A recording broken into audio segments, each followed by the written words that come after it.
Gênesis 32, eu estarei lendo a partir do versículo de número 22, amém? Após a leitura, se possível, os irmãos colocarem um fundo musical para mim, eu vou ficar muito grato, amém? Gênesis capítulo de número 32, a partir do versículo de número 22, a palavra de Deus diz assim: levantou-se naquela mesma noite, tomou suas 2 mulheres, suas 2 servas e seus 11 filhos, e transpôs o val de Jaboque.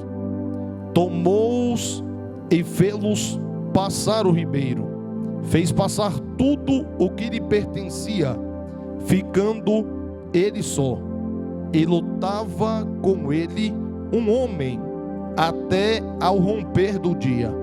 Vendo este que não podia com ele, tocou-lhe na articulação da coxa, deslocou-se a junta da coxa de Jacó na luta com o homem. Disse este: deixe-me ir, pois já rompeu o dia. Respondeu Jacó: não te deixarei ir, se me não abençoares. Perguntou-lhe, pois, como te chamas? Ele respondeu: Jacó. Então disse: já não te chamarás Jacó, e sim Israel, pois como príncipe lutaste com Deus e com os homens e prevaleceste. Amém? Pode tomar o seu assento, adorando e exaltando ao nome do Senhor. Meus amados irmãos, a história de Jacó começa no capítulo de número 25 do livro do Gênesis. A palavra de Deus nos diz que Isaac era casado com Rebeca, mas Rebeca era estéril.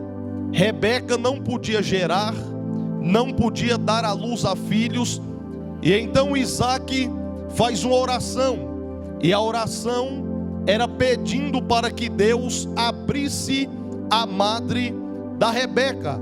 A Bíblia diz que Deus ouve a oração, e aquela moça que era estéril agora engravida, e não só de um menino, mas de gêmeos, Esaú e Jacó.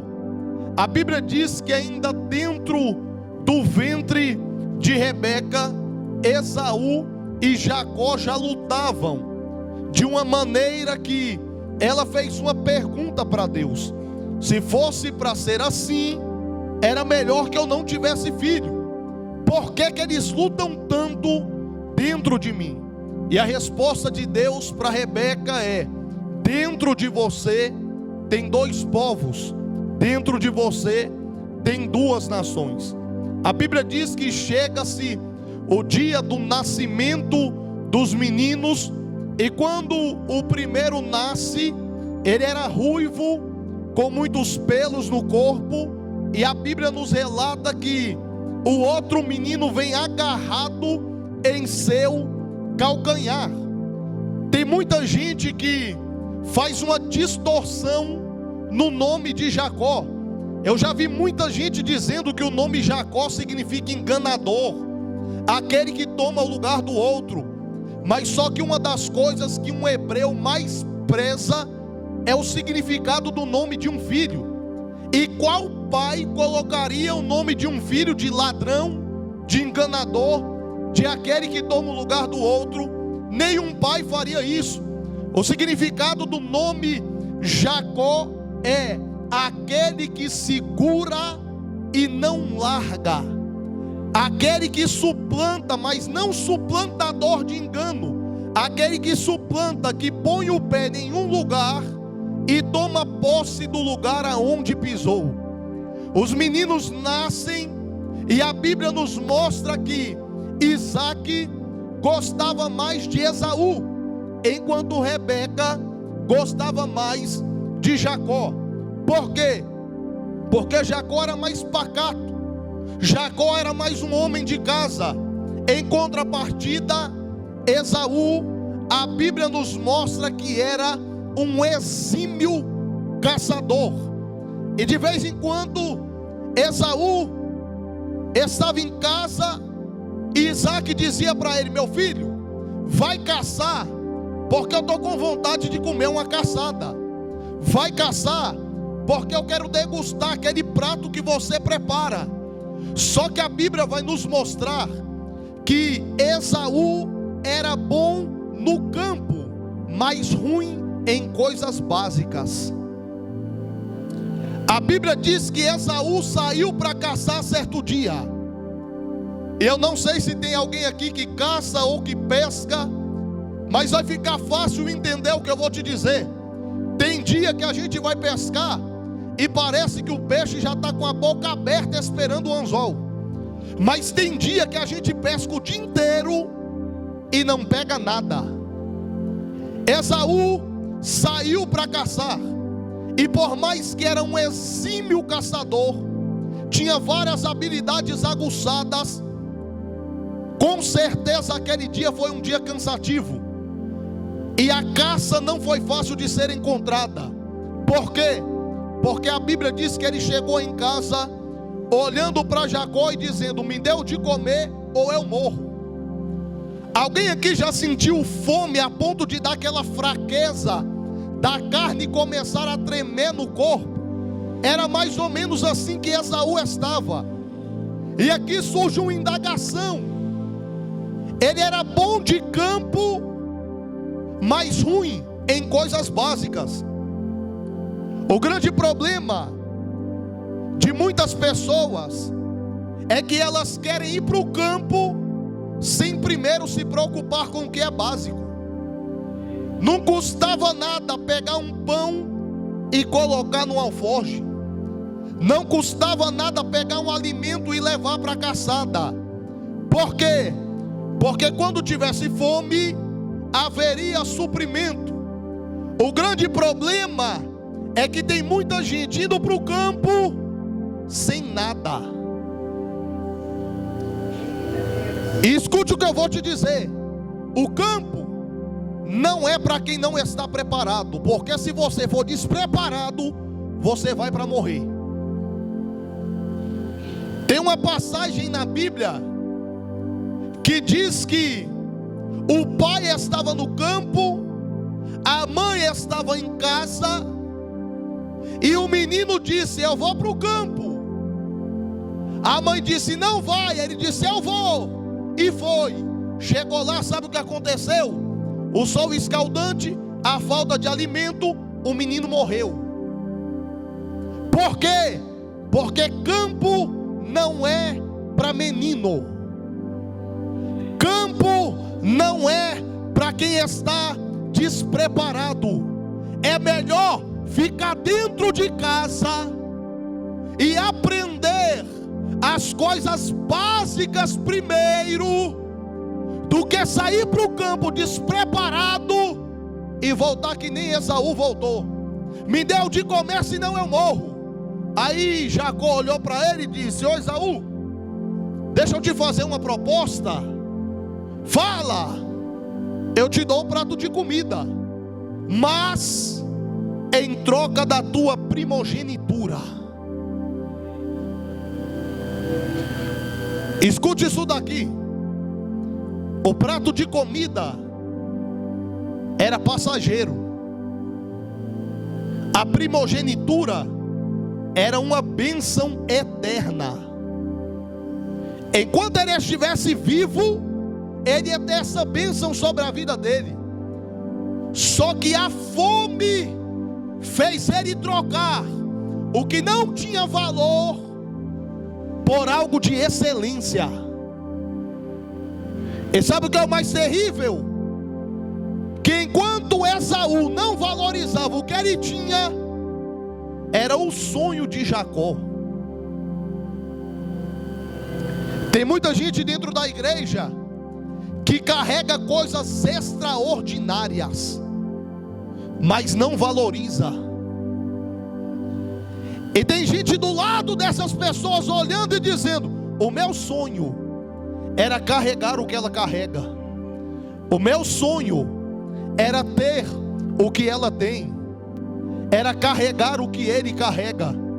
Só que o grande problema dessas pessoas que carregam coisas extraordinárias é que muitas das vezes não valorizam aquilo que o Pai entregou para eles. Ele vende a primogenitura por um prato de comida, come, sacia a fome, e para ele foi vantagem. Só que o tempo passa, os anos passam, e a Bíblia diz que Isaac está velho. Os olhos de Isaac já estão bem embaçados. Isaac está praticamente cego, e ele sabe que os dias dele se aproximam. Então ele chama Esaú e diz: meu filho, vai lá, caça, prepara aquele prato que eu gosto e traga para mim, porque quando você trouxer, eu irei comer e vou te abençoar com a bênção da primogenitura. Esaú sai para o campo e Rebeca ouve a promessa. Corre até Jacó e diz: Jacó, o teu pai disse que vai abençoar o teu irmão com a bênção da primogenitura. Só que corre no curral, pega um animal, eu vou preparar o prato, você leva para ele e recebe a bênção. Mas mãe, meu irmão é peludo. Não tem problema não, pega a pele de um animal e coloca no braço. Aqui dá para ter uma noção do tanto de pelo que Esaú tinha, para o pai aceitar uma pele de animal como se fosse o braço de Esaú. Aqui a gente tem uma noção. Mãe, mas cada um tem um cheiro, cada um tem uma essência. Não tem nada não, coloca a roupa dele. E assim foi feito. Ele vai no curral, pega o animal, a mãe prepara, ele põe a roupa do irmão, coloca uma pele de animal no braço e chega até Isaac. Ele diz: pai, aqui está o prato. O pai diz: espera aí, quem é? Aí ele responde: é Esaú.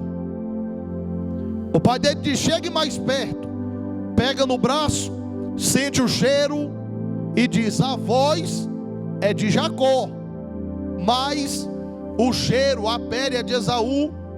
E abençoa Jacó com a bênção da primogenitura.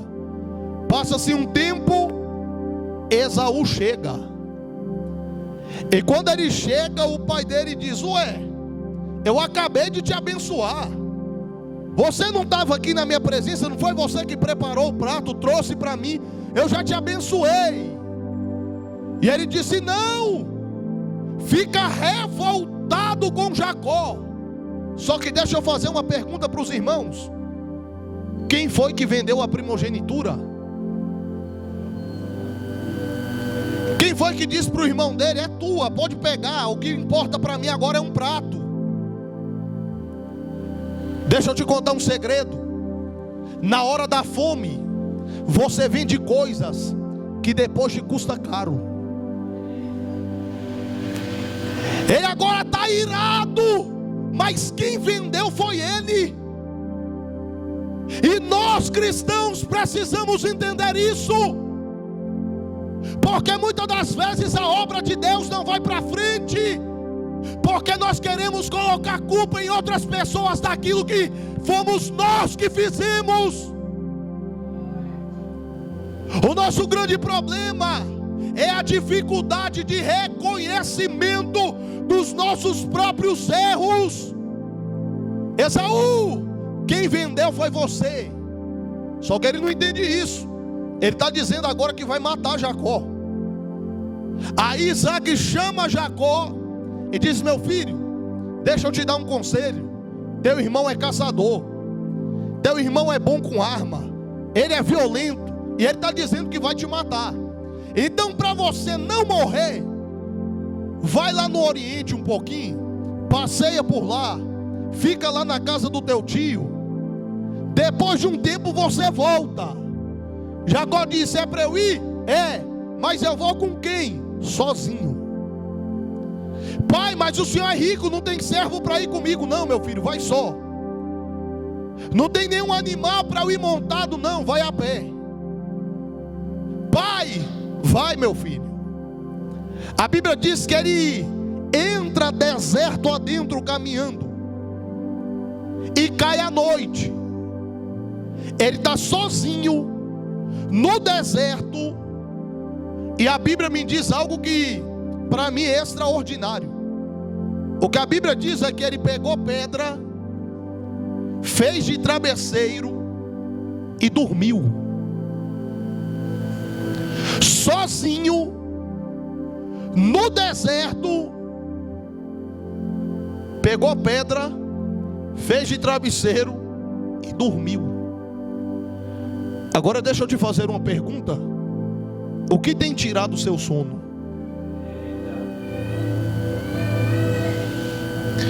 O que é que tem te perturbado?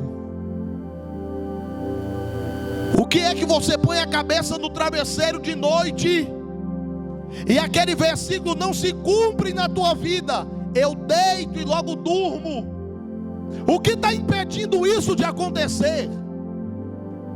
Eu vim aqui nessa noite para te dizer que quem reconhece que tem uma bênção do Pai sobre a vida dele, ele pode estar no deserto, pode estar sozinho, pode estar passando luta, pode estar na prova, pode estar na dificuldade, mas ele olha até para a pedra e diz: vem cá que hoje tu vai ser o travesseiro. Não tem colchão, eu deito na areia, não tem problema.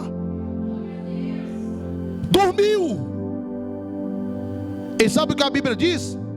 Que ele sonhou. Sabe por quê? Porque as perturbações do dia a dia nos fazem parar de sonhar.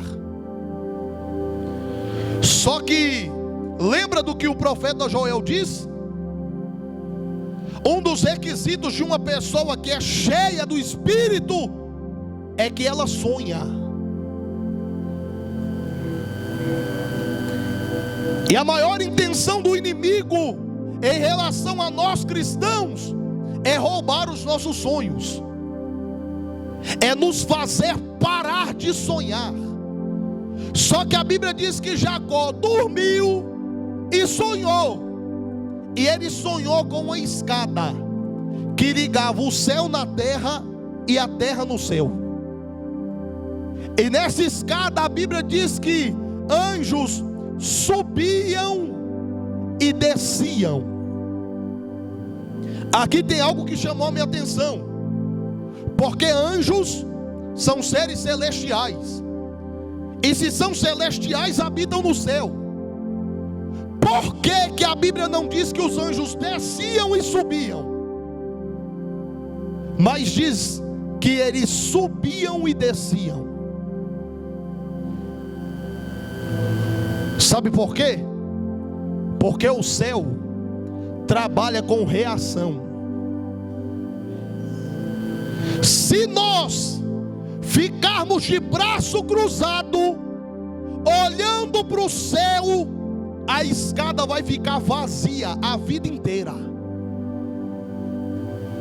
Mas a partir do momento que nós tomarmos uma atitude, os anjos começam a se mover e começam subindo. Por quê? Porque eles sobem com a minha e com a tua atitude. E quando eles sobem, há uma certeza: qual? O céu irá responder. Jacó sonhou, anjos subiam e desciam escadas, e quando ele acorda, Deus fez uma promessa para ele. Escute o que eu vou te dizer nessa noite, e leve isso para a tua vida. Sonhe primeiro, e o céu te fará promessas. Isso é bíblico, não é o que estou dizendo. O texto diz que Jacó deitou, dormiu, sonhou, e depois que ele sonhou, ele acordou e Deus falou com ele: eu farei de ti uma grande nação, a tua descendência será como os grãos de areia da praia. Mas para receber a promessa, o que foi necessário primeiro? Sonhar. Quais são seus sonhos? Quais são os teus desejos? Quais são as nossas ambições? Quando eu fui chamado para ser um pregador do Evangelho, eu era de adolescente para jovem. E eu estava em um dos maiores congressos de jovens aqui de Brasília. E o pastor Antônio Márcio, no dia, estava pregando e ele disse: hoje Deus vai levantar um pregador aqui. Eu olhei para um lado, olhei para o outro, olhei para as galerias lotadas e disse: um? E ele voltou a falar: Deus irá levantar um pregador aqui hoje. Eu disse: rapaz, eu até tinha vontade, mas no meio dessa multidão aqui. Aí ele, pregando cheio do poder de Deus, ele disse: e esse jovem que Deus vai levantar vai sentir o coração queimando agora. O coração acelerou, pastor.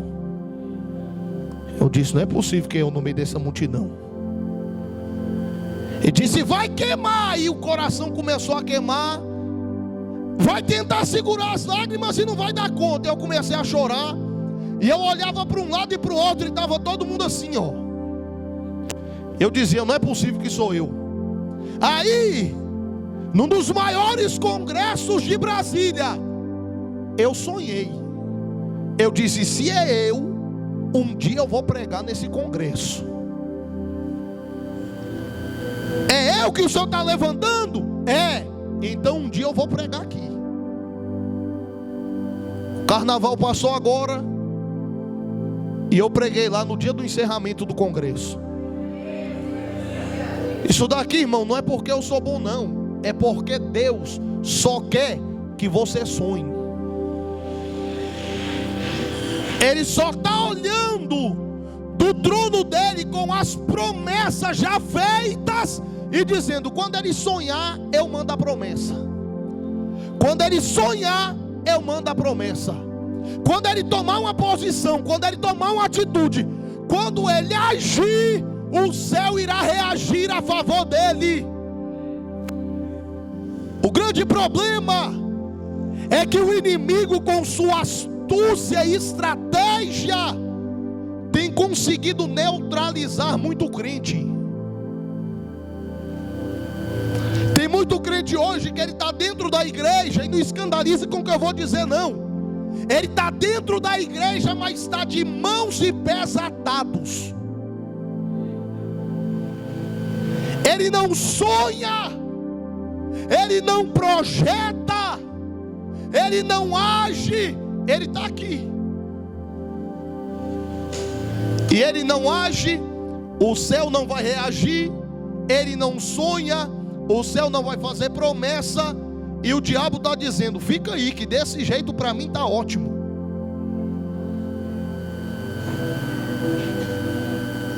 Jacó sonhou, recebeu uma promessa e está indo para a terra de teu tio. Chega lá, Labão recebe. Ele diz: tio, meu irmão me ameaçou de morte, meu pai me mandou para cá, o senhor é da família, eu posso trabalhar aqui para o senhor? Ele disse: pode. Ele disse: mas meu filho, você não vai trabalhar de graça. Você quer receber o que como pagamento? Ele olhou, viu Raquel, muito bonita, e disse: eu quero Raquel como pagamento. Tudo bem, está entre família, é melhor que vinha algum forasteiro se casar com ela. Tudo bem. 7 anos de serviço. 7 anos? Sim. Aí ele foi cuidar dos rebanhos de Labão. Trabalhou 7 anos. No dia do casamento, Labão preparou uma festa, serviu vinho para ele. Ele se alegrou, até passou do ponto, se deitou com a esposa. E no outro dia, quando ele acordou, não era Raquel, era Lia. Aqui tem algo, irmãos, que não tem como eu e você fugir. O que? A lei da semeadura. Ele não enganou Isaac? Não foi ele que foi lá bonitinho, colocou a pele do animal no braço, vestiu a roupa do irmão, e quando perguntou quem é você, ele não teve nem vergonha na cara para dizer: eu sou Esaú? Pois é, agora ele está acordando do lado de uma mulher que ele não desejava. Por quê? Porque um dia ele enganou e agora está sendo enganado. É impossível plantar goiaba e querer colher maçã, irmão. A lei da semeadura é extraordinária. Por quê? Porque aquilo que você plantar será exatamente o que você vai colher. Ele colheu engano, não foi o que ele plantou? Agora ele vai trabalhar mais 7 anos. Ele trabalha. Depois de 7 anos, ele se casa com Raquel. Agora ele olha para Labão e diz: e aí, o que é que vai ser o pagamento? Porque o que eu queria eu já obtive. Labão olha para ele e diz: ó, o negócio é o seguinte: todo animal malhado que nascer é seu. Por quê? Porque naquela época, até mesmo para sacrifício a Deus, tinha que ser animal imaculado. O que é isso? Sem mancha. Então os animais malhados não tinham tanto valor como os que não tinham mancha. E Labão olhou para ele como que com desprezo e disse: pode ir pegando aí, esses animais malhados não valem tanto mesmo, e os que nascerem imaculados são meus. Fechou? Fechado. Depois do combinado, a Bíblia diz que só nascia animal malhado. Nascia o gado malhado, nascia cavalo malhado, nascia ovelha malhada. E aí tem um segredinho aqui para mim e para você, porque tem pessoa que está do nosso lado, que até torce para a gente ficar bem, mas não melhor que eles. Enquanto você estiver bem, mas abaixo dele, ele vai estar torcendo por você. Só que o dia que você ficar melhor, vai dar problema. Labão está dizendo: vai pegando esses animais malhados. E o rebanho foi crescendo, crescendo, crescendo. E a Bíblia diz que Jacó se tornou maior do que Labão. Aí sabe o que a Bíblia diz? Os filhos de Labão foram até ele e disseram: e aí, pai, vai deixar ele ficar te enganando embaixo do nariz do senhor? Ele deve estar roubando, ele deve estar com alguma trapaça, ele deve estar com alguma falcatrua. Sabe por quê? Porque quando Deus te honrar, alguém vai olhar e vai dizer: não é possível que honrou desse tanto, não é possível que aconteceu isso na vida dele, não é possível que é ele que alcançou um cargo tão alto nessa empresa, não é possível que é ele que é dono disso agora. Por quê? Porque quando Deus faz é extraordinário. E escute o que eu vou te dizer: eu não estou pregando teologia da prosperidade e tenho raiva de quem prega. Eu estou pregando o que a Bíblia me dá respaldo para pregar. Porque quem está fazendo na vida de Jacó não é ele, é o Deus que prometeu para ele que iria fazer. E eu vim aqui nessa noite para te dizer que exatamente aquilo que Deus te prometeu vai acontecer. Vai acontecer. Hoje Deus me trouxe aqui para te dizer: volte a sonhar e a acreditar naquilo que eu prometi que iria entregar em tuas mãos. Porque eu sou Deus que prometo e cumpro. Jacó está vendo o cumprimento da promessa de Deus. E ele vai chegar agora em Labão e vai dizer: tio, é melhor eu ir embora, porque já começou a dar problema, o senhor já está me acusando. Labão disse: então vai, pega as tuas coisas e vai. Lembra do início da mensagem? Jacó foi como? Sozinho. Agora o texto que nós vemos diz que Jacó está voltando com família, com filhos, com servos e com rebanho. Escute isso daqui. Terão momentos na nossa vida que Deus irá colocar Esaús na nossa caminhada. Sabe para quê?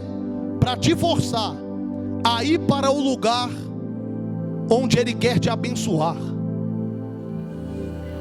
Se Deus não levanta o Esaú, o Jacó não sai de casa.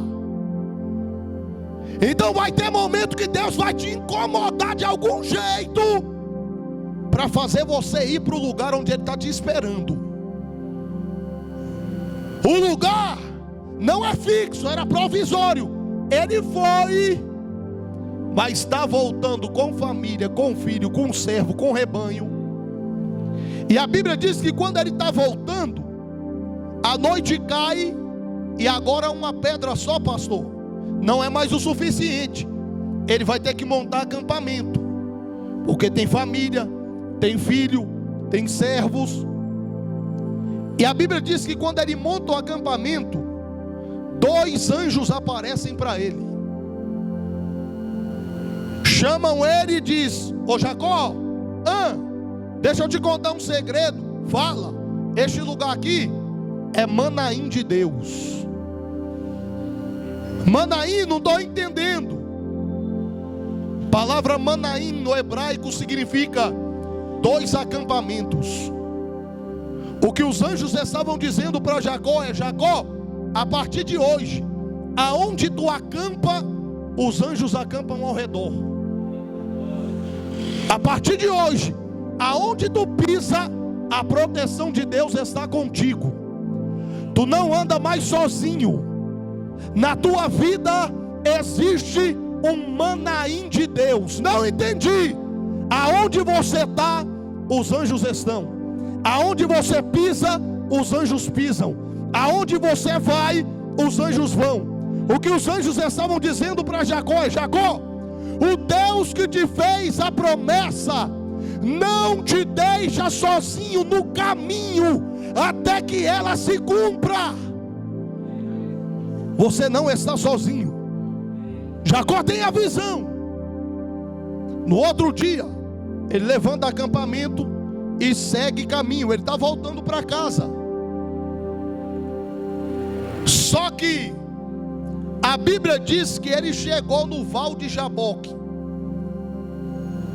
Era no deserto. Mas eu preciso que você entenda a geografia bíblica do deserto. Deserto não é só areia. No deserto tem rocha, tem montanhas, tem vegetação. E o Val de Jaboque era um córrego que passava em um vale rochoso. Sendo assim, era bem mais fácil passar por ali de dia, à luz do sol, enxergando tudo. Só que o homem que sonhou com anjos, o homem que recebeu promessa de Deus, o homem que teve visão de anjos dizendo para ele: tu não está sozinho, está com medo de seu irmão. Escute isso daqui.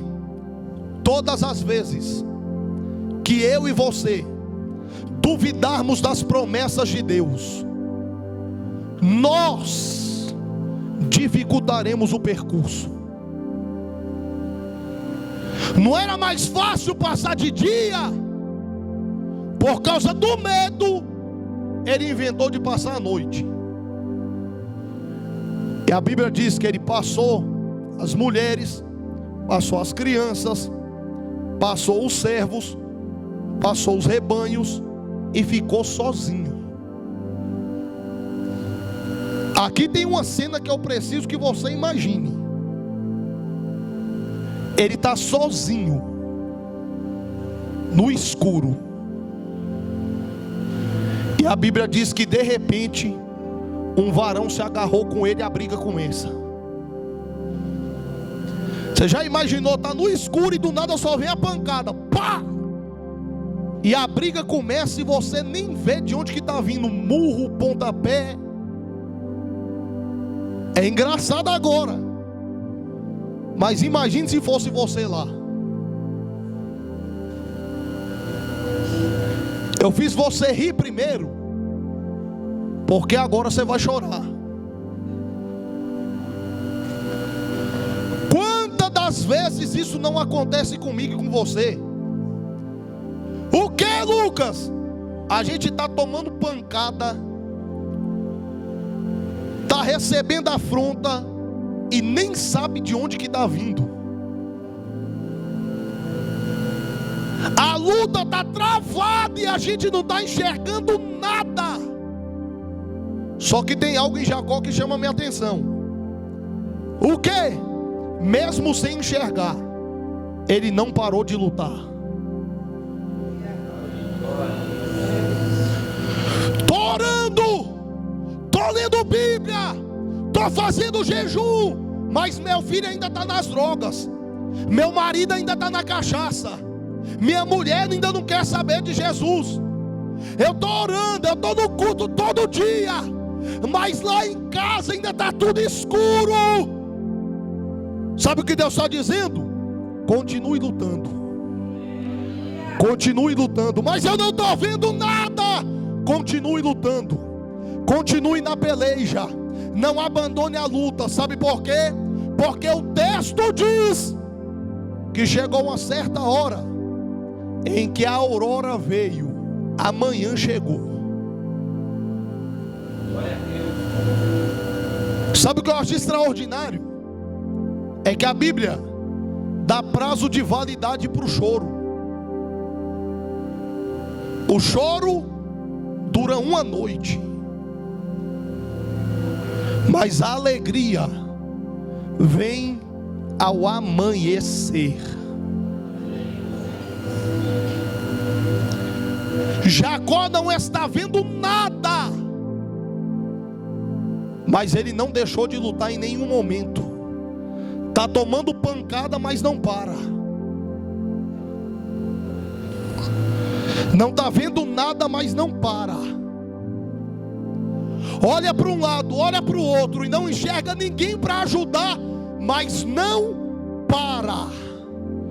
Se Deus permitiu você entrar nessa luta, é porque Ele sabe que você aguenta. E Ele está dizendo: vai lutando, vai lutando, vai lutando, vai lutando, vai lutando. Vai lutando, vai lutando, vai lutando. Por quê? Porque amanhã está chegando na tua vida. A qualquer momento a aurora irá chegar.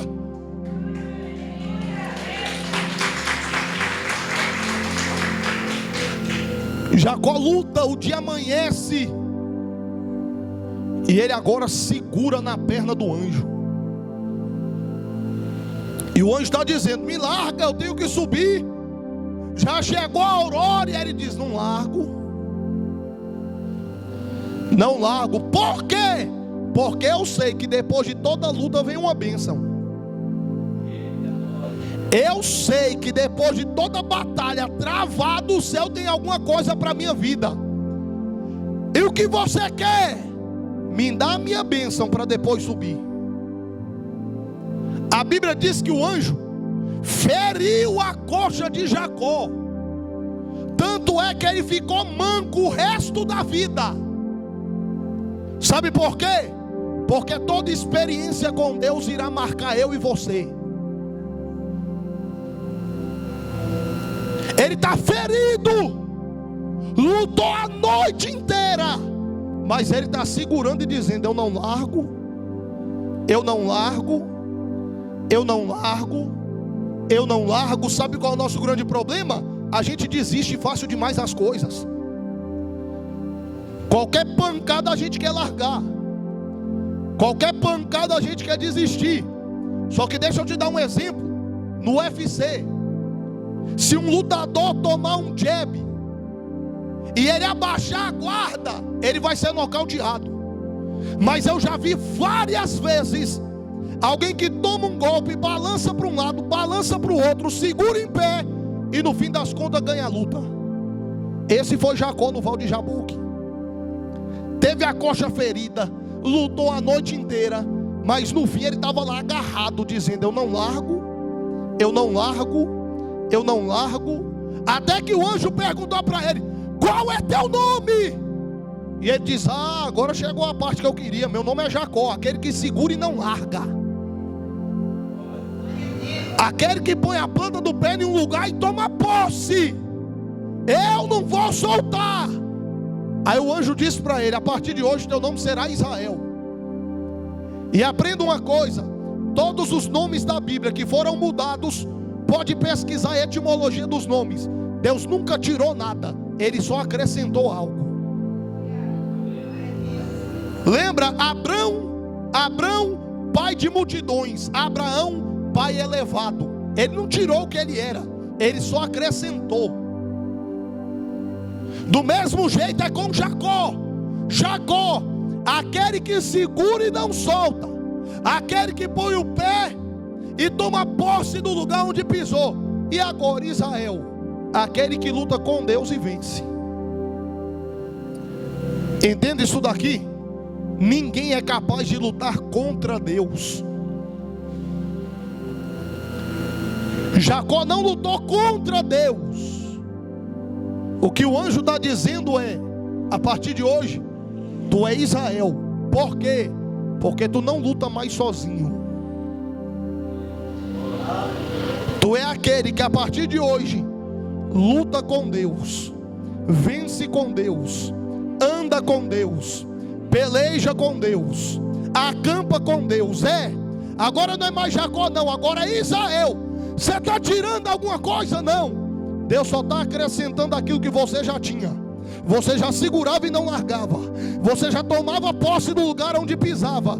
O que Deus está dizendo é que agora você não vai mais fazer isso sozinho, Ele estará contigo. Você agora é aquele que anda e luta com Deus e vence. Agora ele é Israel. Só que ainda tem um problema, eu já vou encerrar. Esaú está esperando ele. E ele começa a pegar rebanho e mandar através de servos, dizendo: recebe Esaú, porque é do teu servo Jacó. O medo faz eu e você às vezes nos rebaixarmos sem motivo. Jacó não era servo de Esaú, era irmão. E por causa do medo ele está dizendo: é do teu servo Jacó. Chega o primeiro rebanho, chega o segundo, e Jacó estava com tanto medo que ele dividiu a família, dizendo: se ele matar um grupo, o outro foge, para pelo menos ter descendência minha. Só que quando ele chega lá, isso daqui para mim é uma das cenas mais bonitas da Bíblia. O texto sagrado diz que Esaú estava de braços abertos, dizendo: Jacó, meu irmão, eu estava com saudade. Escute o que eu vou te dizer. Tudo aquilo na tua vida que estava tirando a tua paz, Deus manda te dizer nessa noite: Ele já foi na frente, pode ir. Ele já foi na frente, pode ir tranquilo. Não precisa se rebaixar, não precisa ficar mandando o rebanho para querer agradar. Não, não, não. O que Ele está dizendo é: pode ir lá, porque aquele cenário que te amedrontava vai virar cenário de paz a partir de hoje. Por quê? Porque Ele é o Deus do Israel. Ele é o Deus que não deixa Israel sozinho. Ele é o Deus que diz: eu estou mudando o teu nome, mas também para mudar a tua história. Por quê? Porque a partir de hoje você não anda mais sozinho. E tem pessoas aqui que tem cenário da sua vida que quando você olha te causa medo. Quando você olha tira a tua paz. Quando você olha te dá temor. Só que o que Deus está dizendo aqui nessa noite, recebe porque é profético. Ele está dizendo, aquele cenário pode voltar lá. Pode voltar lá. Pode ir. Ah, mas é Esaú, pode ir lá. Porque você vai ver o que Deus já fez na vida do Esaú. O que Deus está dizendo é que Ele já foi na frente da tua causa. Ele já foi na frente da tua peleja. Ele já foi na frente da tua batalha. E aqueles que queriam a tua morte e o teu mal estarão te esperando de braços abertos, com um sorriso no rosto, dizendo: estava com saudade. Eu estava com saudade de você. Eu estava esperando você voltar. O Espírito Santo de Deus fala no meu coração que tem alianças aqui que estão quebradas há anos. Mas nessa noite Ele está reatando alianças aqui. Nessa noite Ele está reatando alianças aqui neste lugar. Porque o inimigo vem para fazer isso. É colocar irmão contra irmão, parente contra parente, amigo contra amigo. Isso daqui é profético. Eu estou sentindo a presença de Deus aqui. O Espírito Santo sussurra no meu ouvido dizendo: fala para a minha igreja que eu estou reatando alianças aqui nessa noite. Sabe por quê? Porque a tua vida não tinha avançado até hoje, porque tem aliança lá atrás que precisa ser reatada. O que estava te prendendo não era algema, era aliança quebrada. Só que o Espírito Santo de Deus te diz essa noite: eu estou reatando as alianças. Pode ir tranquilo, porque eu já fui na frente. E quando você fizer isso, você vai ver a sua vida alavancar de novo. Se coloque de pé.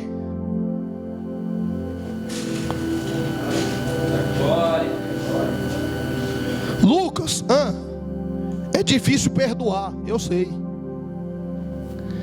É difícil pedir perdão, eu sei. É mais ainda. Se bem que os dois, eu não sei o que é mais difícil: perdoar ou pedir perdão. Só que para a aliança ser reatada vai ser necessário fazer isso. E o Espírito Santo de Deus te incomoda nessa noite e te faz lembrar de onde é que a aliança precisa ser reatada. Você não está saindo daqui hoje inocente. Você sabe do que Deus está falando. Você sabe onde é o cenário. Você sabe quem é a pessoa. Você sabe. E eu quero orar por você nessa noite para que Deus te dê autoridade, ousadia e coragem. Porque o inimigo vai tentar fazer de tudo para te colocar o medo que colocou em Jacó. Só que quando você chegar lá, o Esaú vai estar de braço aberto te esperando. Põe a mão no teu coração. Eu sempre gosto de dizer que se for para eu subir em um altar um dia para pregar a palavra de Deus sozinho, que o Espírito Santo não me deixe subir. A pregação era essa, mas o direcionamento aqui do final dessa mensagem foi o Espírito Santo. Eu não tinha pensado nisso, não tinha preparado isso, mas é Ele quem fala no meu ouvido e eu escuto a voz dEle. O que Ele ministra aqui nessa noite sobre nós é que é a noite de reatar alianças. Eu quero orar pela tua vida. Põe a mão no teu coração. Espírito Santo de Deus, Papai querido, é o Senhor quem dá a palavra, é o Senhor quem nos direciona para falarmos aquilo que o teu Espírito quer ministrar à tua igreja. Papai querido, que o Senhor ministra aos nossos corações aqui nessa noite é que é necessário reatarmos alianças que foram quebradas. É necessário fecharmos feridas que ficaram abertas. É necessário consertarmos cenários que ficaram bagunçados. Mas, meu Deus, nós sabemos que não é fácil. Nós sabemos que não é fácil. Então o que te pedimos nessa noite é um revestimento de poder. O que te pedimos nessa noite, papai querido, é um renovo espiritual. É uma autoridade vinda do céu. É um encorajamento divino. Porque eu creio e eu profetizo que pessoas aqui terão coragem de voltar até os Esaús de suas vidas e reatarem as alianças, porque depois eles verão o que o Senhor irá fazer na vida deles. O que o céu diz é: faça a sua parte e eu farei a minha. Tome a atitude e eu te capacitarei. Assim diz o Senhor. Amém? Eu agradeço.